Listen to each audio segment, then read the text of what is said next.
अभी वर्तमान में कितने लगते हैं? 35.5 लोग मतलब व्यक्ति कुपोषित हैं, शायद मैं भी हूँ।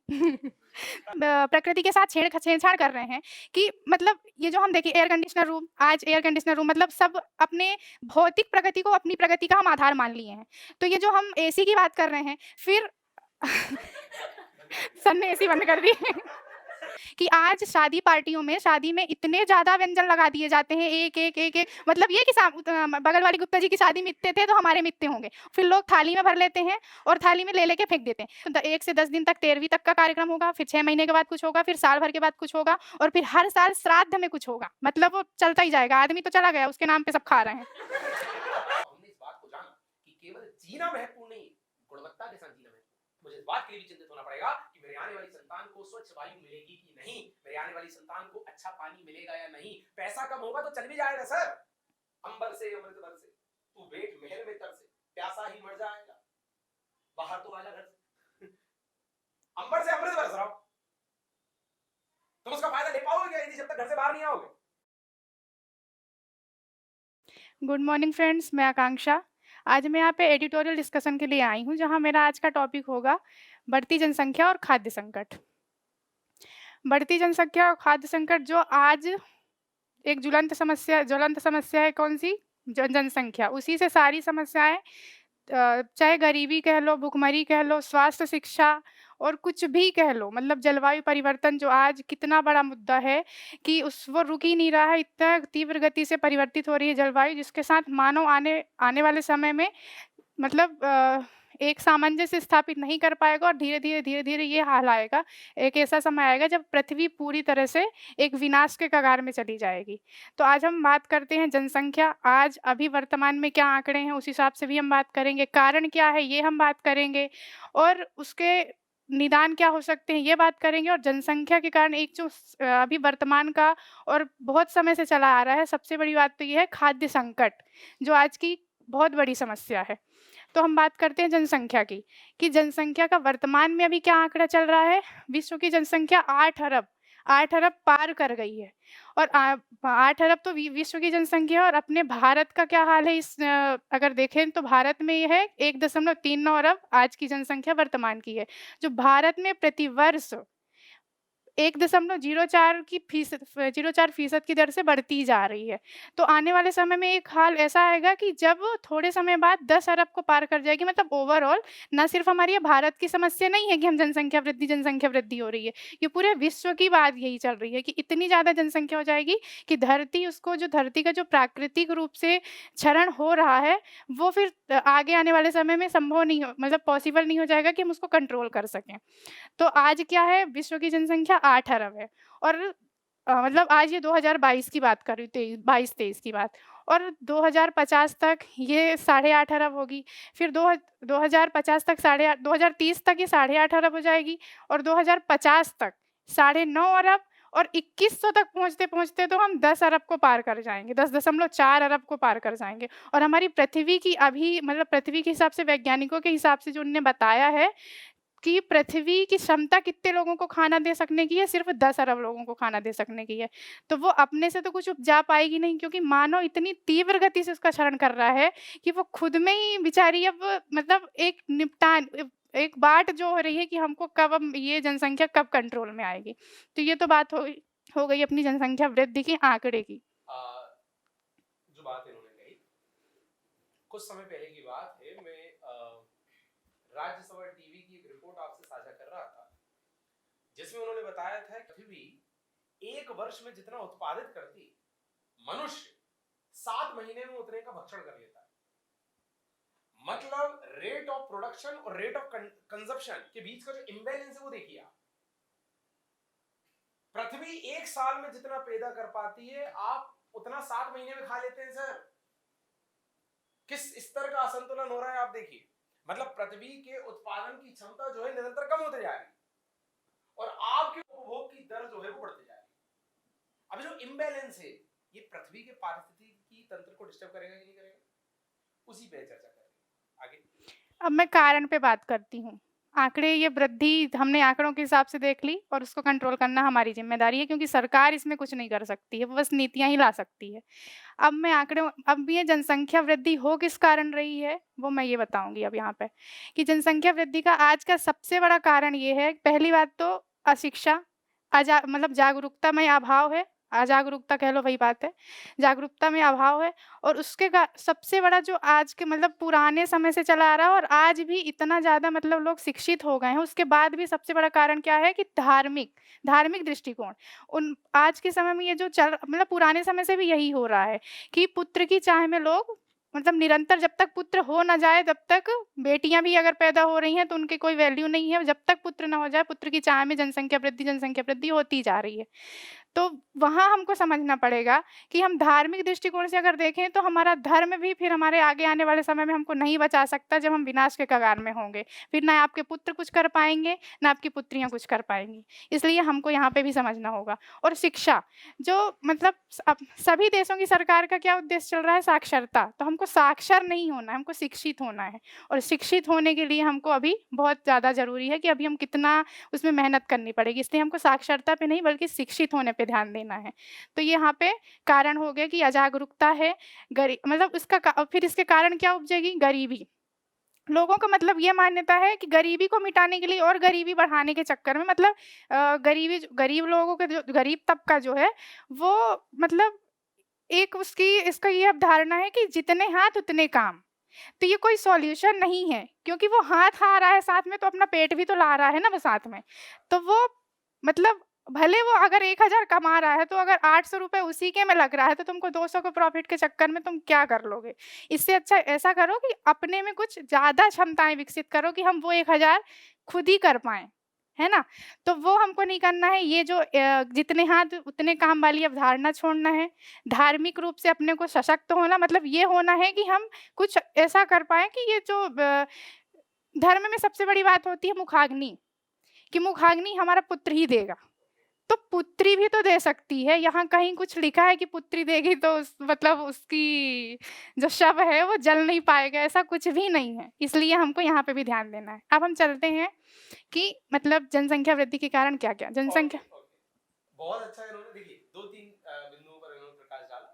पहला इन्होंने कहा धार्मिक पक्ष, वो उन्होंने लास्ट में एक्सप्लेन कर ही दिया कि कई जगह इस तरह की मान्यताएं प्रचलित हैं कि पिंडदान या मुखाग्नि जो है वो किसी को भी उसका पुत्र ही देगा। अब पुत्र देगा तभी पिंडदान होगा, पुत्र करेगा तभी मुखाग्नि स्वीकृत होगी या उनकी आत्मा को शांति मिलेगी। इस चक्कर में, इस आकांक्षा में सभी को पुत्र चाहिए और पुत्र प्राप्ति की लालसा में जैसा इन्होंने बताया कि जनसंख्या बढ़ती जाएगी। तो एक धार्मिक पक्ष हो गया। तो इसको सबसे पहले तो एक क्लियर करने की जरूरत है कि बेटा और बेटी का इसमें कोई इतना फर्क नहीं पड़ेगा। बेटी मुखाग्नि दे देगी तो कुछ हो नहीं जाएगा। या जैसे कई जगह अभी हो रहा है, आपने न्यूज चैनल में भी देखा होगा कि पिता नहीं रहे तो बेटियों ने कंधा दिया, बेटियां शमशान तक गई, बेटियों ने मुखाग्नि दी। एक अभी रिपोर्ट में पढ़ रहा था, एक न्यूज चैनल में आपने देखा होगा कि एक कोई सज्जन थे, उनके पिताजी का देहांत हुआ तो उन्होंने उनकी 13वीं नहीं मनाई। उन्होंने अपने गांव की एक सड़क बनवा दी उतने पैसों में और उसे पिताजी का नाम दे दिया। और उनका कहना था कि पिताजी की आत्मा को इससे सबसे ज्यादा शांति मिलेगी, क्योंकि वो चाहते थे कि गांव में एक सड़क। ये क्या है? ये चली आ रही मान्यताओं पर प्रहार करना ही तो है। मैं ये नहीं कह रहा हूं कि 13वीं मत कीजिए, मैं बस एक उदाहरण दे रहा हूं आपको, इसे मिस इंटरप्रेट नहीं करना। मैं बस एक उदाहरण दे रहा हूं कि आप जब तक परलौकिक अवधारणाओं को इस तरह से आच्छादित करके स्वयं पे रखेंगे कि वो आपको किसी भी चीज के अनुसरण के लिए मजबूर करे, तो वो चीज सही नहीं है। अब इसमें तो कोई लॉजिक नहीं है ना कि बेटा दे रहा है कि बेटी दे रही है। एक तो एक धार्मिक एंगल जो इन्होंने बता दिया। दूसरा साक्षरता और शिक्षा का जो इन्होंने अंतर बताया। देखिए एक चीज और होती है, एक होता है साक्षरता, एक होता है शिक्षा और एक होता है बौद्धिकता। साक्षरता मतलब आप जानते हैं कि 7 वर्ष की उम्र के से ज्यादा के वे लोग जो लिखना पढ़ना जानते हैं उन्हें हम साक्षर कह देते हैं, कि जो अपना नाम भी लिख पा रहे हैं या कुछ पढ़ पा रहे हैं तो वो साक्षर। शिक्षा मतलब आपने एक एकेडमिक एजुकेशन प्राप्त की कि भाई किस कक्षा तक पढ़े, किस ग्रेजुएशन में किस डिग्री को प्राप्त किया, इसे शिक्षा कहते हैं। और बौद्धिकता मतलब होता है समझदारी, तार्किकता, चिंतनशीलता, अपने अनुभवों के आधार पर आपने परिस्थिति अनुसार क्या फैसला लिया, इसे बौद्धिकता कहते हैं, इसे समझदारी कहते हैं। तो समाज को समझदारी तक ले जाना पड़ेगा। हम आज हर 10 साल में साक्षरता के आंकड़े प्रकाशित करते हैं कि साक्षरता हमारी इतनी बढ़ गई, इतनी कम हो गई। हमें साक्षरता सीमित नहीं रहना है। साक्षरता तो केवल लिखने और पढ़ने की समझ है। व्यक्ति को इस लायक बनाना है कि वो अपने जीवन की परेशानियों का मूल्यांकन कर सही तर्क के आधार पर डिसीजन ले सके। और ये काहे से आएगा? ये आएगा विभिन्न संस्कृतियों के मेल मिलाप से। और अब मैं यहाँ एग्जांपल दूंगा आपको इसी जनसंख्या से कनेक्ट करके। 1991 आपके देश में एलपीजी मॉडल आया। लिबरलाइजेशन, प्राइवेटाइजेशन एंड ग्लोबलाइजेशन, उदारीकरण, निजीकरण और वैश्वीकरण। और मैंने इकोनॉमिक्स में पढ़ाया था कि इस एलपीजी मॉडल के क्रम में जब विदेशी कंपनियां भारत आई, जब पश्चिमी कल्चर से हम अवगत हुए, तो हमने इस बात को जाना कि केवल जीना महत्वपूर्ण नहीं, गुणवत्ता के साथ जीना महत्वपूर्ण। केवल लाइफ इंपॉर्टेंट नहीं है, क्वालिटी ऑफ लाइफ इंपॉर्टेंट। वहां से ये जो धारणा है कि फैमिली प्लानिंग, ये व्यवहारिक रूप में और अच्छे से लागू होता है। आज आप देखिए लड़के लड़की शादी करने के बाद एकदम से जो बच्चा है उसके जन्म के लिए आतुर नहीं होते। समाज का, परिवार का दबाव भी होता है कि खुशखबरी कब दे दो। तो उनका जवाब होता है कि अभी हम फैमिली प्लानिंग नहीं करना चाह रहे हैं, अभी हम थोड़ा समय लेना चाह रहे हैं ताकि आने वाली संतान को अच्छा जीवन दे सके। लगभग हर घर में एक कहानी मिलेगी आपको। मतलब आज का दंपत्ति इस बात के लिए चिंतित है कि मैं जिस इकाई को जन्म देने वाला हूं उसे मैं क्वालिटी दे पाऊंगा। बात यहां तक आ गई। और ये कहां से आई? जब हमने पश्चिमी कल्चर को देखा कि वो लोग जीवन नहीं, गुणवत्ता युक्त जीवन में बिलीव रखते हैं। जब विदेशी कंपनियां भारत आई, बिजनेस मॉडल आया, तो इस तरह की समझ विकसित करने की जरूरत है। तीसरा और आखिरी इंपॉर्टेंट, थोड़ा सा सामाजिक चेतना को बदलने की जरूरत है। क्या होता है कि एक छोटी सी बात समझिए। आज हम इस बात की तो चिंता करते, देखिए मैंने आपको कहा लिया है, पहले हम बात करते थे जैसे इन्होंने बताया, जितने हाथ उतने काम, मतलब केवल जीवन इंपॉर्टेंट है। 1991 के बाद क्या आ गया? जीवन के साथ गुणवत्ता इंपॉर्टेंट है। एलपीजी मॉडल का प्रभाव, क्वालिटी ऑफ लाइफ। मतलब बच्चा पैदा नहीं कर रहे हैं जब तक उसका जीवन सिक्योर ना कर दे। बट अब मैं एक चीज और ऐड करवाना चाह रहा हूं यहां पर, और समाज को इस संदर्भ में जागरूक होना पड़ेगा कि जब हम चिंता करते हैं कि हमारे बच्चे का जीवन सिक्योर हो, तब हम बच्चा पैदा करेंगे। तो ये जो सिक्योरिटी की डेफिनेशन है, इसको थोड़ा व्यापक करने की जरूरत है। हम सिक्योरिटी के नाम पर केवल धन को लेते हैं कि मेरे अकाउंट में ना जिस दिन इतना पैसा आ जाएगा तब बच्चा पैदा करूंगा, ताकि उसके लिए संपत्ति छोड़ के जा सके। बड़े सिक्योरिटी में हम प्रकृति को शामिल नहीं करते, हम पर्यावरण को शामिल नहीं करते। हम कभी इस बात के लिए चिंतित नहीं होते कि साला आज हमें पानी खरीद के पीना पड़ रहा है, हमारा बच्चा पैदा होगा तब तक क्या हालात होंगे, पता नहीं उसे स्वच्छ पानी मिल पाएगा कि नहीं। आज दिल्ली, हरियाणा, यूपी प्रदूषण के शहर बन गए, बिना मास्क लगाए आदमी नहीं निकल पा रहा है। और ये संकट हमारे यहाँ भी आएगा, पूरे भारत को अपने चपेट में ले सकता है। जब हमारा बच्चा पैदा होगा तब उसे किस तरह की वायु, किस तरह का पर्यावरण हम देने वाले, किस तरह की प्रकृति हम देने वाले, इस बात की भी चिंता हमें करनी पड़ेगी। मतलब हम बच्चे की जो सिक्योरिटी सुनिश्चित करना चाह रहे हैं, उस सिक्योरिटी में केवल धन संपदा तक सीमित नहीं रहना है, प्राकृतिक और नैसर्गिक संपदा को भी इसमें शामिल करना पड़ेगा। और जिस दिन हमने ये कर लिया, उस दिन पर्यावरण संरक्षण अपने आप सुनिश्चित हो जाएगा। क्योंकि आदमी कम से कम खुद के बच्चे के लिए तो अच्छा काम करेगा, खुद के बच्चे के लिए तो कम से कम पेड़ नहीं काटेगा, खुद के बच्चे के लिए तो कम से कम प्रकृति को विनाश की ओर ले जाएगा। क्या बात समझ में आ रही है? तो ये जो अवधारणा है सिक्योरिटी, इस सिक्योरिटी की अवधारणा में हमें पारिवारिक संपत्ति के अलावा पर्यावरणीय संपत्ति को भी उसमें शामिल करना पड़ेगा। मुझे इस बात के लिए भी चिंतित होना पड़ेगा कि मेरे आने वाली संतान को स्वच्छ वायु मिलेगी कि नहीं, मेरे आने वाली संतान को अच्छा पानी मिलेगा या नहीं। पैसा कम होगा तो चल भी जाएगा सर, स्वच्छ जल और वायु ही नहीं मिल पाएगी तो पैदा होते से बीमार हो जाएगा। आज आप जाइए कैंसर हॉस्पिटल्स में, 2-2 साल के बच्चे आते हैं, 2-2 साल के बच्चे। 5-6 साल पहले की बात है कि मेरा आना जाना रहता था कैंसर हॉस्पिटल में।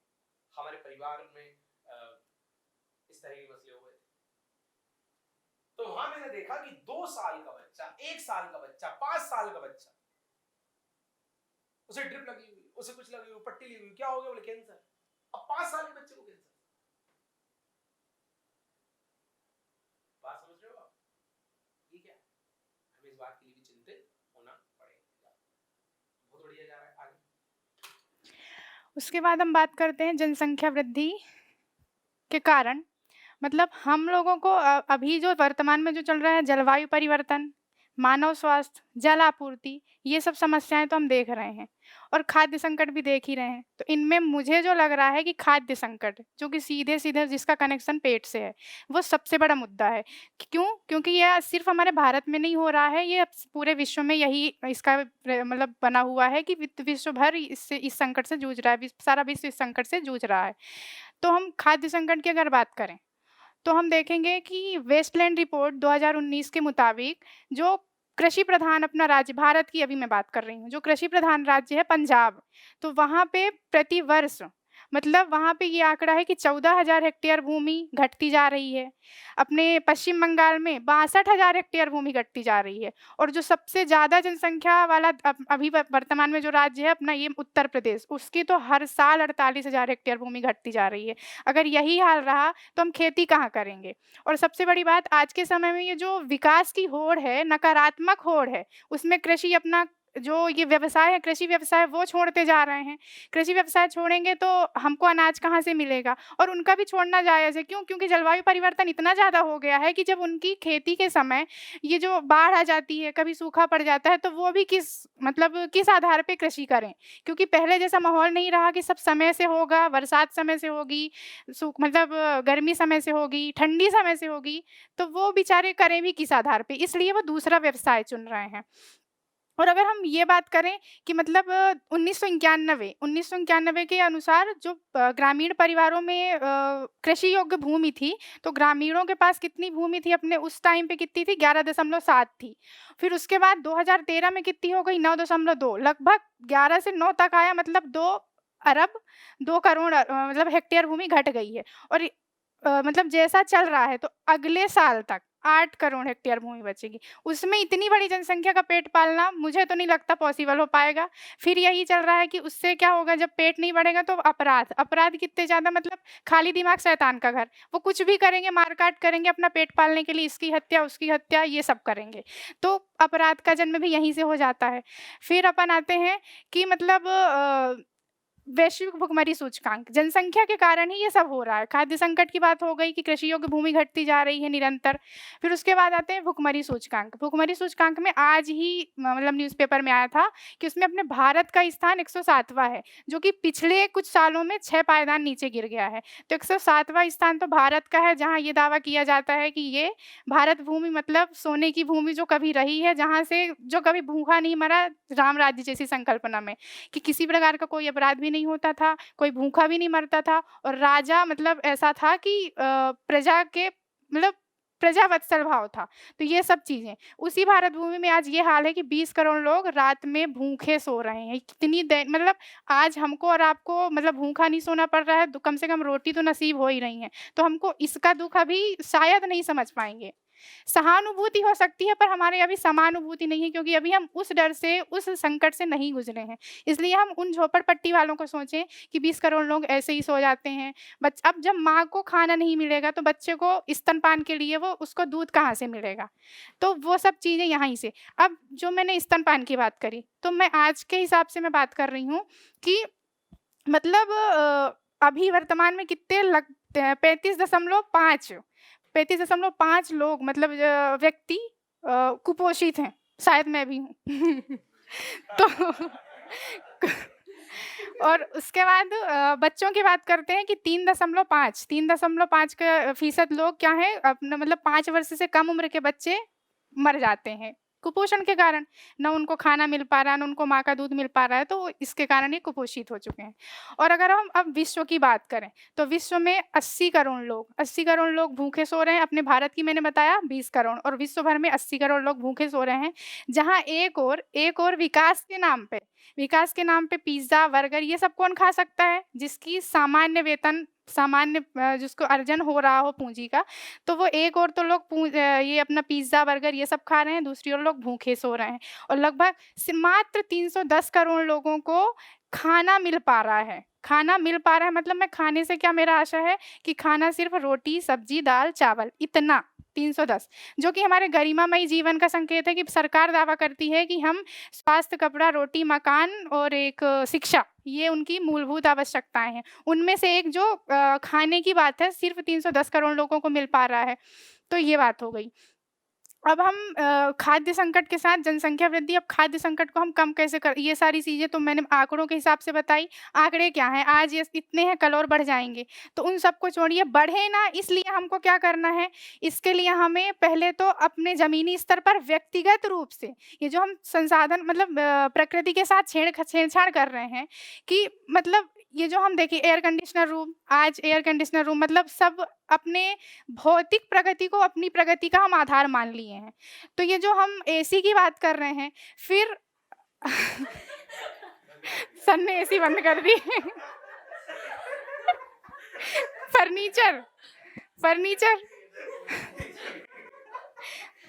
सामने हमारे फर्नीचर रखा है, तो मतलब आज का हमारा ये है कि हम गद्देदार सोफ़े, सागौन के सोफ़े में बैठेंगे। वो सब एक-एक चीज़ मतलब हम जो अपनी मतलब जो हमारी जीवन शैली है, उसमें हम हर चीज़ को इतना ज़्यादा मतलब ये बना रहे हैं कि अगर हमारे पास ये नहीं है तो क्या? मतलब फिर हम अपने आप को प्रश्नांकित करने लगते हैं कि सामने वाले के पास तो इतना है और हमारे पास तो कुछ भी नहीं है। उसी होड़ में, अंधाधुंध होड़ में हम प्रकृति का इतना ज़्यादा विनाश कर रहे हैं कि अब भी प्रकृति के पास ये क्षमता नहीं है कि वो अपने तरफ से कुछ एफ़र्ट्स लगा सके और उसके संसाधन मतलब बढ़ पाएँ। वो रुकने का घटते जा रहे हैं, रुकी ऐसा नहीं है कि रुक गए हैं, घट भी रहे हैं साथ में। है ना? तो ये बात हो गई। अब इसको हम रोक कैसे सकें? सबसे बड़ी बात जनसंख्या वृद्धि, क्योंकि मैंने खाद्य संकट को जनसंख्या वृद्धि से कनेक्ट किया है, इसलिए मैं जनसंख्या वृद्धि के निवारण के उपाय आपको बताऊँगी और फिर खाद्य संकट। खाद्य संकट की दूसरी वजह ये भी है, खाद्य संकट की भी दूसरी जगह बहुत वो धार्मिक, और उसमें भी भौतिकता ला दो कि आज शादी में इतने ज़्यादा व्यंजन लगा दिए जाते हैं, एक मतलब ये कि बगल वाली गुप्ता जी की शादी में इतने थे, तो हमारे में इतने होंगे। फिर लोग थाली में भर लेते हैं और थाली में ले के फेंक देते हैं। उसमें अभी के हिसाब से कितना लगभग 30% खाना जो हम एक तरफ जो जूझ रहे हैं संकट से, उसके बाद बर्बाद चला जाता है। तो उसके लिए हमको ये सोचना पड़ेगा कि हमको खाने से भौतिकता नहीं जोड़नी है, जितना हम खा सकें और जितना मतलब हमारे मेहमान खा सकें उतना लाएँ। ये नहीं कि हम दिखाने के लिए उनके खाने की व्यवस्था करें। दूसरी चीज़ है ये धार्मिकता से अगर मैं जोड़ूँ तो मृत्यु भोज। मृत्यु भोज में भी ऐसा बोल दिया गया है कि अगर आपके घर में किसी की मृत्यु हो रही है तो उसको सीधे-सीधे शुरुआत कर लो। पहले तो 1 से 10 दिन तक 13वीं तक का कार्यक्रम होगा, फिर 6 महीने के बाद कुछ होगा, फिर साल भर के बाद कुछ होगा और फिर हर साल श्राद्ध में कुछ होगा। मतलब वो चलता ही जाएगा, आदमी तो चला गया, उसके नाम पे सब खा रहे हैं।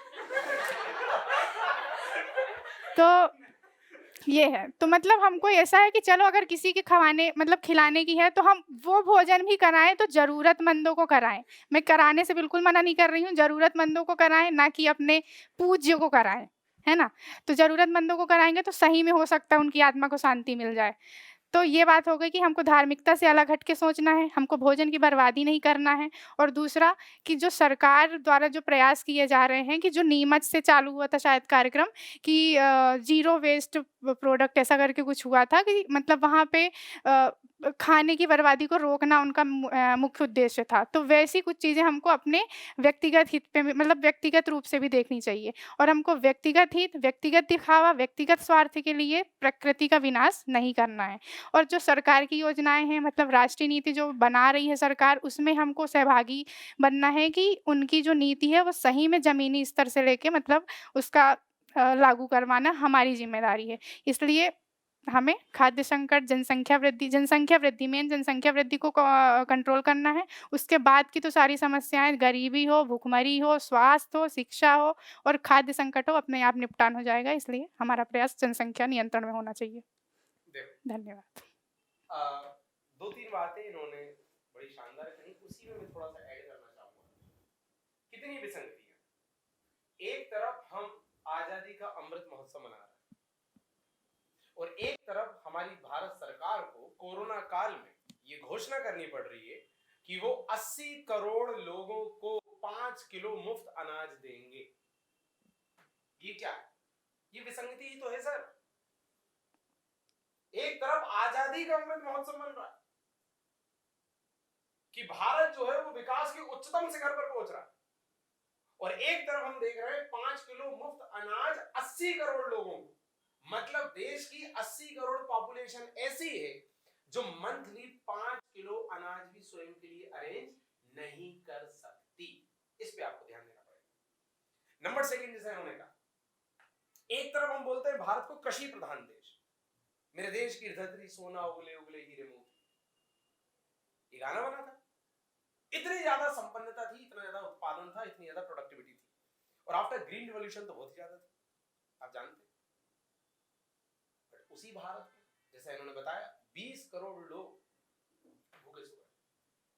यही भारत है सर, यहां पर सरकार द्वारा जो एमएसपी पे किसानों से अनाज खरीदा जाता है, उस अनाज को रखने के लिए सरकार के पास भंडार गृह तक नहीं है।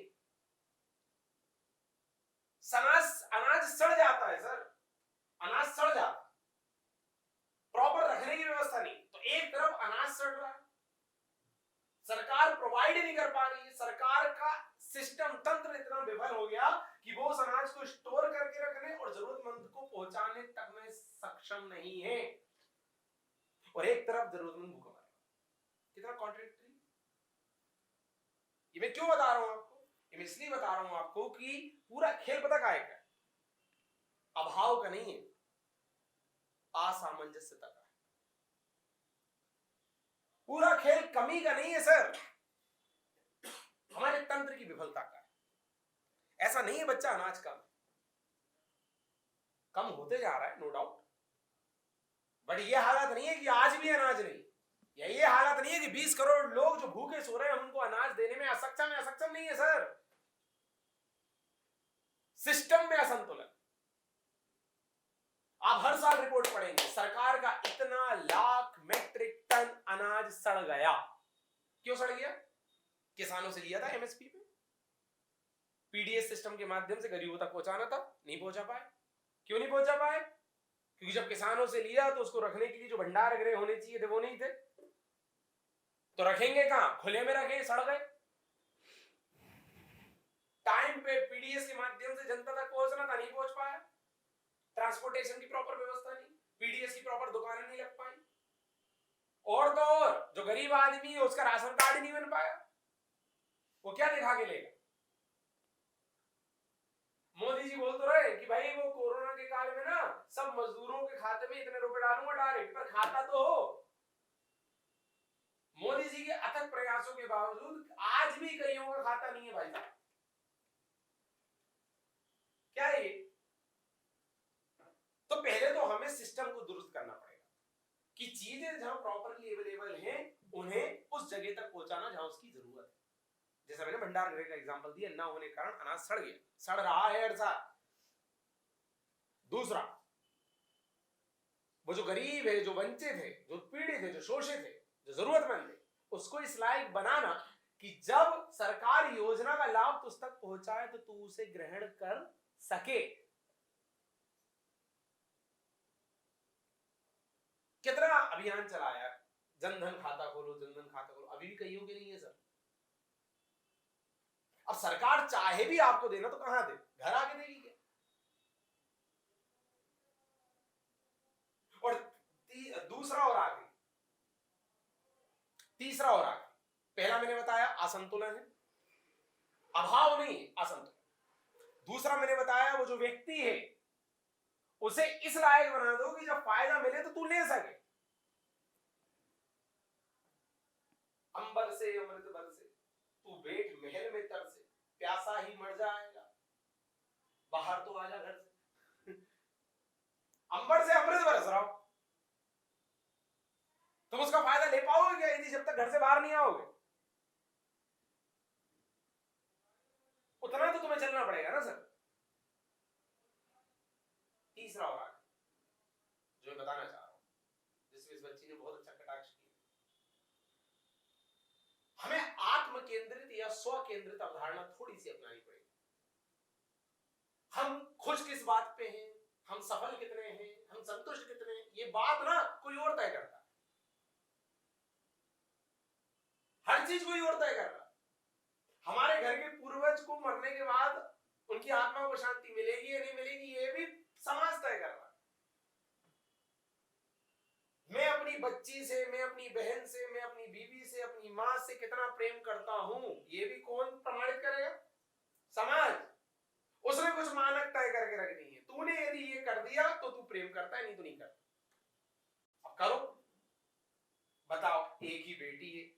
भी ना करें क्या?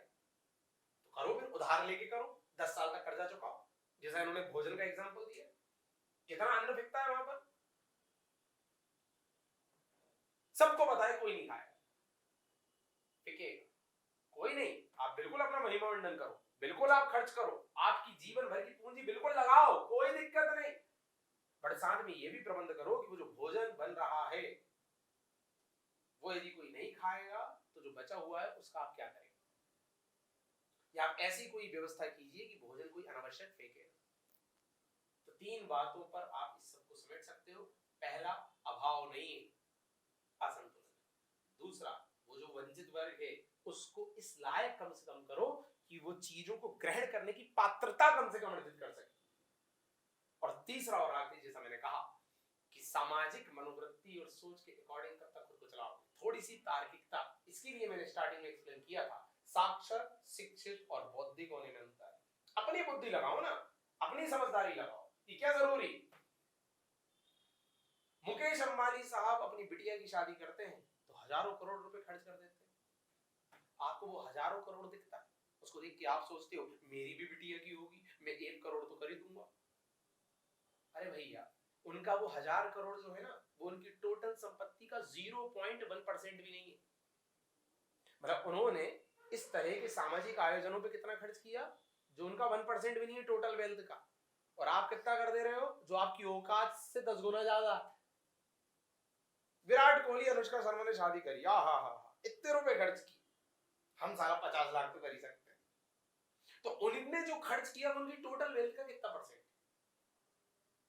परसेंटेज में आपको ना, और आपकी टोटल कमाई कितनी, 1 करोड़ आपने जीवन भर में कमाया और 50 लाख आप शादी में खर्च कर दे रहे हो, मतलब आपने टोटल वेल्थ का 50% खर्च कर दिया। आप बिल्कुल